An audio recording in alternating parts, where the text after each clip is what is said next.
Hey foodies, welcome to liveloveloverecipes.com. இன்றைக்கி நம்ம சேனலில் நம்ம பார்க்க போகிற ரெசிபி என்னன்னு பார்த்தீங்கன்னா, நம்ம வீடே நல்லா கமன்னு மணக்கக்கூடிய ஒரு சூப்பரான ஆத்தென்டிக் டேஸ்ட்டில் இருக்கக்கூடிய எண்ணெய் கத்திரிக்காய் குழம்பு எப்படி செய்கிறது அப்படின்றது தான். எண்ணெய் கத்திரிக்காய் குழம்பு எல்லார் வீட்லேயுமே வைப்போம். பட் இந்த ஆத்தென்டிக்கான டேஸ்ட் வர்றதுக்கு என்ன பண்ணணும் அப்படின்றது தான் நான் இன்றைக்கி சொல்லித்தர போகிறேன்.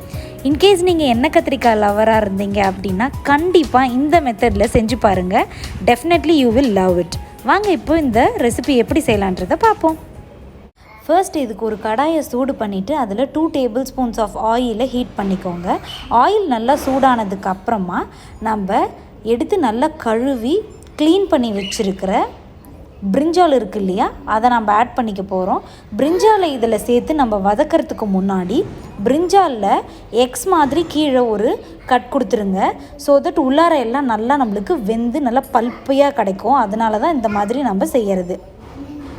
அதே மாதிரி பிரிஞ்சாலோட கோம்பு இருக்குது இல்லையா, அந்த பகுதியை நீக்கிடாதீங்க. கோம்பு இருக்கணும், அப்போ தான் அது டேஸ்ட் கொடுக்கும்.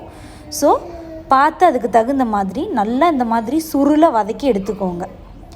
இப்போ கலர்லாம் சேஞ்ச் ஆகி நல்லா பிரிஞ்சால் வதங்கி இருக்கிறது நமக்கு தெரியுது இல்லையா. இந்த ஸ்டேஜில் இதெல்லாம் ஒரு பிளேட்டுக்கு ரிமூவ் பண்ணி வச்சிடலாம். இதை அகெயின் நம்ம குழம்பு செய்யும்போது ஆட் பண்ணிக்கலாம். இப்போ நம்ம பிரிஞ்சால்லாம் வதக்கின உடனே அந்த எண்ணெய் பார்த்திங்கன்னா கொஞ்சம் கலர் சேஞ்ச் ஆகிருக்கும். But it's totally okay. இப்போது இதே எண்ணெயிலே நம்ம ட்ரை இன்க்ரீடியன்ட்ஸ் எல்லாம் ஆட் பண்ணி வறுத்துக்கலாம். இப்போ பார்த்தீங்கன்னா 1 டீஸ்பூன் அளவுக்கு சீரகம், 1 டீஸ்பூன் பெப்பர், 1 டீஸ்பூன் கடலைப்பருப்பு, 1 டேபிள் ஸ்பூன் அளவுக்கு மல்லி விதை இதெல்லாம் ஆட் பண்ணிவிட்டு காரத்துக்கு 2 காரமான வரமிளகாயும் 3லேருந்து 4 காஷ்மீரி ரெட் சில்லியும் ஆட் பண்ணியிருக்கேன். கூடவே 4-5 பல்லு பூண்டை ஆட் பண்ணி நல்லா சாட்டே பண்ணியாச்சு. இப்போ ஒரு மீடியம் சைஸ் ஆனியனை நல்லா பொடியாக சாப் பண்ணி அதையும் ஆட் பண்ணியாச்சு. உங்கள்கிட்ட சின்ன வெங்காயம் இருந்ததுன்னா சின்ன வெங்காயம் ஆட் பண்ணிக்கோங்க, இன்னும் டேஸ்ட் கொடுக்கும். இப்போது ஒரு ஹாஃப் தக்காளியை இந்த மாதிரி சாப் பண்ணி ஆட் பண்ணிவிட்டு நல்லா கலந்து விட்டுடலாம். இப்போது இதெல்லாம் நல்லா வெந்து வரணும்.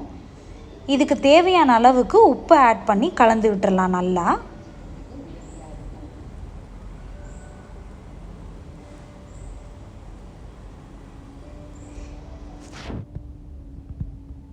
இப்போது இதில் ஸ்பைஸ் பவுடர்ஸ்லாம் ஆட் பண்ணிக்கலாம். 1/4 டீஸ்பூன் மஞ்சள் தூள், 1 டீஸ்பூன் அளவுக்கு காஷ்மீரி ரெட் சில்லி பவுடர், அதே மாதிரியே கொத்தமல்லி தூள் பார்த்தீங்கன்னா 2 டீஸ்பூன்ஸ் ஆட் பண்ணியிருக்கேன். இப்போ இது எல்லாத்தையுமே நல்லா சாட்டே பண்ணி விட்டுடலாம். இப்போது இந்த மசாலாலாம் ஆட் பண்ணதுக்கப்புறமா ஒரு 2 டேபிள் ஸ்பூன்ஸ் அளவுக்கு கிரேட்டட் கோகோனட் இருந்தால் ஆட் பண்ணிக்கோங்க. இல்லை இந்த மாதிரி பல்லாக கீரி தேங்காயை ஆட் பண்ணி எல்லாத்தையும் நல்லா கலந்து விட்டுருங்க. இப்போது இது எல்லாத்தையுமே நல்லா சாட்டே பண்ணதுக்கு அப்புறமா இதெல்லாம் ஆற வச்சுட்டு ஒரு மிக்சிக்கு மாற்றிடலாம். இப்போது இதில் 5 to 6 டேபிள் ஸ்பூன்ஸ் அளவுக்கு தண்ணி ஆட் பண்ணி ஒரு ஃபைன் பேஸ்ட்டாக கிரைண்ட் பண்ணி எடுத்து வச்சுக்கோங்க. இப்போ ஒரு கடாயை சூடு பண்ணிடலாம். அதில் நல்லெண்ணெயை ஒரு 6லேருந்து 7 டேபிள் ஸ்பூன் அளவுக்கு ஆட் பண்ணிக்கோங்க.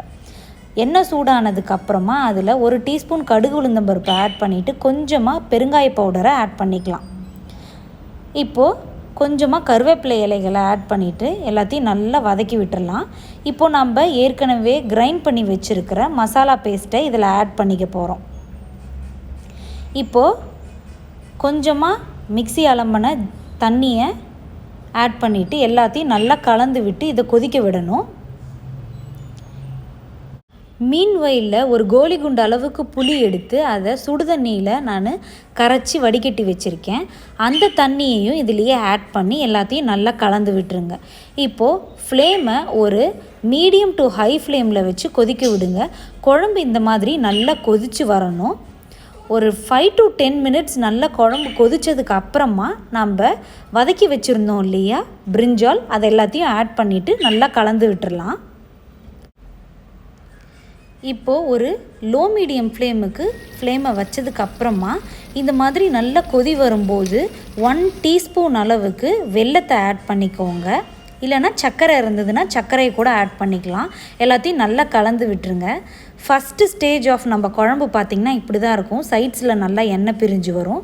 செகண்ட் ஸ்டேஜ் பார்த்திங்கன்னா நடுவுலலாம் நல்லா எண்ணெய் பிரிஞ்சு வந்திருக்கும் பார்த்திங்களா, இதுதான் செகண்ட் ஸ்டேஜ். இந்த ஸ்டேஜில் லோ ஃப்ளேமில் வச்சு நல்லா கொதிக்க விடுங்க. இன்னும் கொஞ்சம் எண்ணெய் நல்லா பிரிஞ்சு வருது பார்த்திங்களா, உங்களுக்கு சைட்ஸ்லலாம் நல்லா எண்ணெய் பிரிஞ்சு நடுவுலலாம் நல்லா எண்ணெய் பிரிஞ்சு வந்திருக்கிறது தெரியும். ஸோ இந்த ஸ்டேஜ் வந்ததுக்கு அப்புறமா நீங்கள் ஃப்ளேமை கம்ப்ளீட்டாக ஸ்விட்ச் ஆஃப் பண்ணிவிட்டு ஒரு 5 மினிட்ஸ் அப்படியே விட்டுருங்க. அதுக்கப்புறமா இதை சர்வ் பண்ணிங்க அப்படின்னா ரொம்பவே சூப்பரான ஆத்தென்டிக்கான டேஸ்ட்டில் எண்ணெய் கத்திரிக்காய் குழம்பு ரெடி ஆகிடும். கண்டிப்பாக இந்த ரெசிபி நீங்களும் ட்ரை பண்ணி பார்த்துட்டு எப்படி வந்திருக்குன்றதை காமெண்ட்ஸில் சொல்லுங்கள். இந்த ரெசிபி உங்களுக்கு பிடிச்சிருந்ததுன்னா லைக் பண்ணுங்கள், உங்கள் ஃப்ரெண்ட்ஸ் அண்ட் ரிலேட்டிவ்ஸ் கூட ஷேர் பண்ணுங்கள், அண்ட் மறக்காமல் நம்ம சேனலை சப்ஸ்கிரைப் பண்ணுங்கள். தேங்க்ஸ் ஃபார் வாட்சிங்.